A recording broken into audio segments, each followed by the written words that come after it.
Hello everybody and welcome to day 11 of the Lent 101 series. Today's topic is Busybody and Perjury.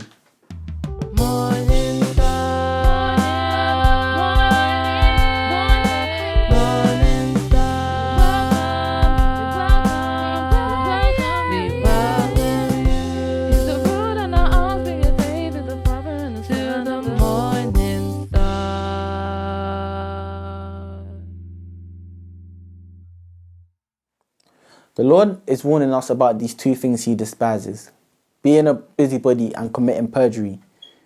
Most know that being a busybody is putting yourself in people's affairs that don't concern you, thinking that you should play judge in a situation that doesn't concern you. Perjury, lying, bearing false witness, saying things that are wrong when you know the whole truth. God is telling us that it's important that we refrain from these sins, as they're not worthy in the eyes of God.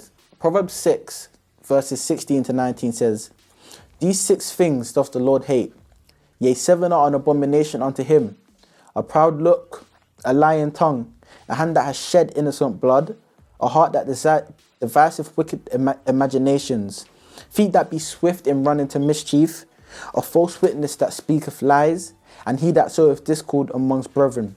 In everyday life, some of those things we do more than once every single day.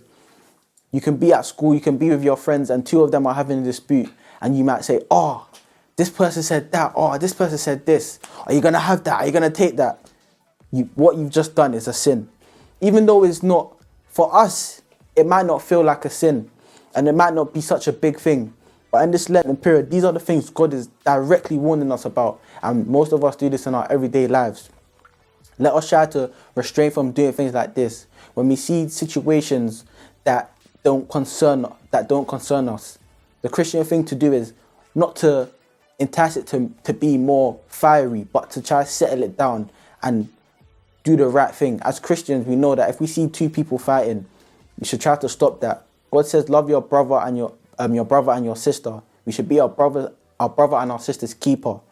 If someone was doing the same to us, we wouldn't want other people to stir up the situation, because we want to be treated how we want to treat people how we should be treated, and we expect the same vice versa.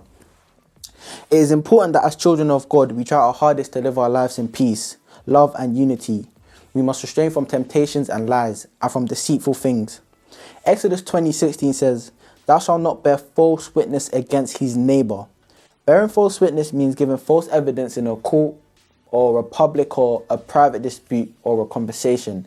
If you know the truth and you fail to tell that, or you've kind of worked your way around it, you're still committing perjury, because you're still lying. Let us be wary of these things and try to cancel it out. Revelations 21:8 reads, "But the fearful and unbelieving, and the abominable, and the murderers, and the whoremongers, and the sorcerers, and idolaters, and all liars shall have their part in the lake which burneth with fire and brimstone, which is the second death." God is talking about life after death and what happens to those who commit these sins.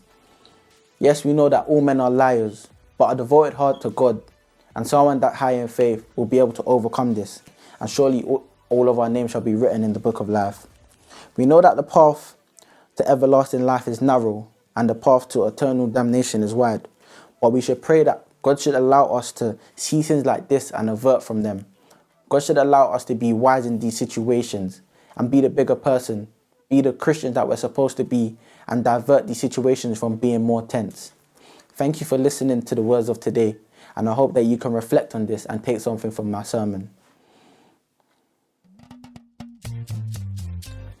Thank you for tuning in to day 11 of the Lent 101 series. Be sure to follow us on all social media platforms at Morning Star London, as we will be uploading daily videos to help you get through this Lenten period. Thank you and stay blessed.